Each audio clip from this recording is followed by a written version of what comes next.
আজকাল পরকীয়া বেরিয়ে চলেছে, কোনোভাবেই পরকীয়ার লাগাম টানা যাচ্ছে না। বৈধভাবে চাহিদা মেটানোর সুযোগকে উপেক্ষা করে আমাদের সমাজের মানুষ ছুটছে পরকীয়ার পিছনে। অনেকে পরকীয়া সুবল থেকে বেরিয়ে আসতে চাইলেও বেরোতে পারছে না, যেন সে কোনো কিছুতে বেলের আঠার মতো আটকে যাচ্ছে। তাই আমি সিদ্ধান্ত নিয়েছি, আমি পরকীয়া থেকে বেঁচে থাকার উপায় সম্পর্কে আলোচনা করব। তাই আজকে আমি আমার এই ভিডিওতে কীভাবে পরকীয়া থেকে বেরিয়ে আসতে পারবেন সে বিষয়ে দিক নির্দেশনামূলক আলোচনা করেছি। তাই ভিডিওটি আপনার জন্য খুবই গুরুত্বপূর্ণ। ভিডিওটি দেরি না করে দেখে ফেলুন এখনই। তাহলে এবার শুরু করা যাক। নাম্বার 1, আপনার পরকীয়া প্রেমিক বা প্রেমিকার ফেসবুক আইডি, তার ছবি।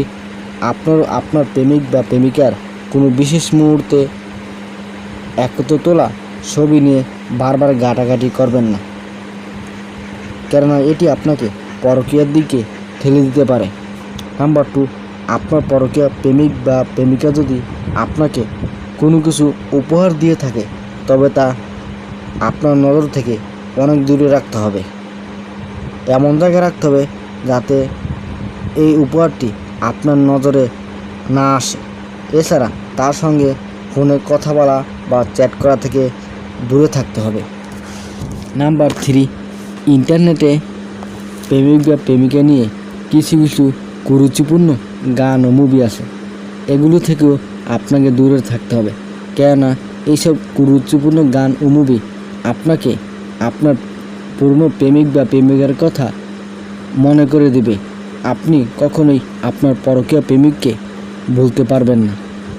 নাম্বার 4, নিজেকে প্রশ্ন করুন। আপনি নিজেকে প্রশ্ন করুন, আপনি যা করছেন তা ঠিক করছেন কি না। আপনি কি সঠিক পথে রয়েছেন নাকি ভুলের পথে আছেন? আপনি আপনার পরিবার ও সন্তানের কথা ঠান্ডা মাথায় চিন্তা করুন। আপনার সামাজিক মর্যাদার কথা চিন্তা করুন। নিজেকে প্রশ্ন করুন, আপনি পরকীয়ায় জড়িয়েছেন দেহ উপভোগের জন্য নাকি মানসিক প্রশান্তির জন্য? এখানে যা আছে আপনার স্বামী বা আপনার স্ত্রীর কাছে তাই আছে, বরং পরকীয়ায় অবৈধ। এতে জড়ালে আপনার সম্মান যেতে পারে, আপনার সামাজিক মর্যাদা ক্ষুণ্ণ হতে পারে। তাই নিজেকে প্রশ্ন করুন, আপনি ঠিক করছেন কি না। নিজেকে প্রশ্ন করলে অবশ্যই আপনার ধারণা পরিষ্কার হয়ে যাবে, আপনার ভবিষ্যৎ পরিষ্কার হয়ে যাবে। আপনি কি চান সেটাও আপনি ভালো করে জানতে পারবেন এবং এভাবে আপনি পরকীয়া থেকে বেঁচে ফিরতে পারবেন। নাম্বার 5, আপনার সঙ্গীর সঙ্গে খোলামেলা আলোচনা করুন। পরকীয়া থেকে বেরিয়ে আসার অন্যতম উপায় হলো না লুকিয়ে সব কিছু সঙ্গীর সঙ্গে আলোচনা করা। নিজের আকাঙ্ক্ষাগুলি, নিজের জমানো কথাগুলি, মনের ভিতরে জমে থাকা কথাগুলি সঙ্গীকে জানান, সঙ্গীকে বলুন।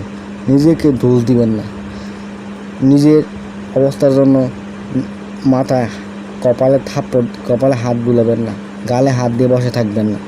এতে আপনি অবসাদে চলে যেতে পারেন। এগুলো আপনাকে সুইসাইডের দিকে চালিত করতে পারে। তাই আপনি যদি নারী হয়ে থাকেন তবে আপনার স্বামীকে বলতে পারেন। আপনার স্বামী এই ব্যাপারে আপনার সবচেয়ে ভালো ফ্রেন্ড হিসেবে কাজ করবে। আপনার স্বামী এজন্য প্রয়োজনীয় ব্যবস্থা নেবেন।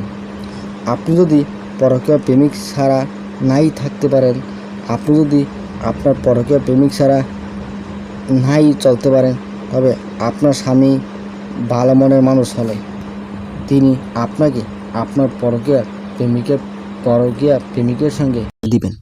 আর আপনি যদি পুরুষ হয়ে থাকেন এবং আপনার যৌন চাহিদাও যদি অনেক বেশি হয়, তবে আপনি আপনার স্ত্রীর অনুমতি সাপেক্ষে আপনার পরকীয়া প্রেমিকাকে গড়ে তুলতে পারেন।